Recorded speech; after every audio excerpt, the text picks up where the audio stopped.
Hi అండి, అందరూ ఎలా ఉన్నారు? నేను మీ జయ. మీ అందరూ ఎలా ఉన్నారనేది కామెంట్ సెక్షన్లో కామెంట్ చేయండి. అండ్ ఇక్కడ చూసారా, అలా వర్షం పడుతూనే ఉందండి.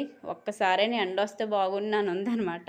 ఎండ కాసినంతసేపు ఎండకు ఉండలేకపోతాం అంటాం, వర్షం పడినంతసేపు వర్షానికి ఉండలేకపోతాం అంటాం. ఏదున్నా ఇబ్బంది మనకి ఎక్కువగానే. సో వర్షం పడడం వల్ల మెయిన్ ఏంటంటే ఎక్కడికైనా వెళ్ళినప్పుడు ఇబ్బందిగా ఉంటుంది. బట్టలు ఆరవు, మెయిన్ ప్రాబ్లం.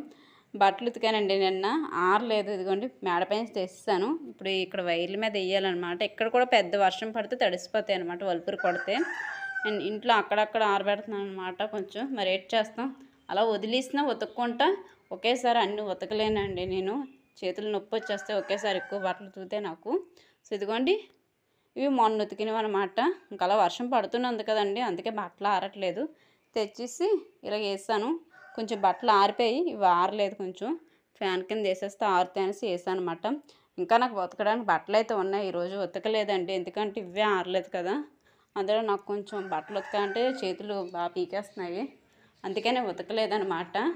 పిల్లల యూనిఫామ్లు నిన్న స్కూల్కి వెళ్ళినప్పుడు కూడా పెద్ద వర్షం అండి. తీసుకొచ్చేటప్పుడు ఫుల్గా అందరం తడిసిపోయి వచ్చాం అనమాట. అదిగోండి, ఆ తడిసిపోవడం వల్ల 2 జతలు మార్చాల్సి వచ్చింది. అండ్ మీకాసిఫ్ కూడా ఫుల్ వర్షాలు పడుతున్నాయండి. అండ్ ఇక్కడైతే డబ్బులు ఉన్నాయి అనుకుంటున్నారా, మా వారు ప్యాంట్లో వదిలేస్తారండి ఉతకాల్సిన బట్టల్లోని. నేను ఎక్కువ చెక్ చేయనండి జోబులాటిని, ఎందుకంటే ఎక్కువ వదలరు మా వాళ్ళు. కానీ ఈసారి ఏటో ఆయన ఇన్ని డబ్బులు వదిలేశారు. మామూలు బట్టలు మడత పెడుతుంటే తగిలే అనమాట. ఏటి ఇలా తగ్గుతున్నాయని చూస్తే డబ్బులు ఇవి మా వారికి ఇవ్వను, నేనే దాచేసుకుంటాను, దేనికని పనికొస్తాయి కదా. అండ్ సరదాగా అన్నానులేండి, నేను తీసుకున్న ఇంట్లోకే వాడతానండి. నేను ఎక్కువ నా పర్సనల్ ఖర్చులకి ఏం వాడను. నాకు ఏది కావాలన్నా సరే మా వారిని అడిగితే తెస్తారు, లేదా నన్నే కొనుక్కోమంటారు అనమాట. అండ్ ఇక్కడ వచ్చేసి గిన్నెలన్నీ తోమి పెట్టేస్తాను, నైట్వి అండ్ మార్నింగ్ కూడా. అండ్ ఈరోజు మా లంచ్ వచ్చేసి, ఇది వచ్చేసి పనస పిక్కల కూర అండి. ఒకరు తెలిసిన వాళ్ళు పనస పళ్ళు ఇస్తే పిక్కలు ఉంటే పళ్ళు తినేసాం, పిక్కలు కూర అండి అనమాట. అండ్ మా పిల్లలకి వచ్చేసి ఇదిగోండి తోటకూర ఫ్రై చేశాను. మా పిల్లలు ఆ కర్రీ తినరు, అందుకని వాళ్ళ కోసం ఇది చేశాను అనమాట. మా పాపకి ఇష్టం తోటకూర అయితే. కొలాయిలు వస్తే మనుషులు కూడా ఇప్పుడే పెట్టాను.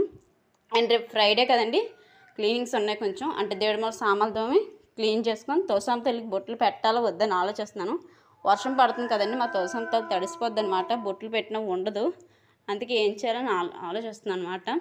సో స్నానం చేసి సాయంత్రం క్లీన్ చేసుకోవాలన్నమాట ఇవన్నీ. అండ్ పువ్వులు కూడా లేవు చెట్లకి. మనం పూజ చేయలేనప్పుడల్లా బోల్ పువ్వులు పోస్తాయండి, పూజ చేసినప్పుడు అయితే అస్సలు పువ్వు. రేపు ఫ్రైడే కదా, ఎన్ని పువ్వులు పెడతాను, ఒక్క పువ్వు లేదండి రేపటికి అసలు. మా వారిని కొంచెం పువ్వులు కొని తెమ్మన్నాను, చూడాలి తెస్తారు తేరా అనేది. అండ్ ఇదండి వాటి వీడియో నచ్చితే ప్లీజ్ లైక్ చేయండి, షేర్ చేయండి, కామెంట్ చేయండి. ఇంకా ఎవరైనా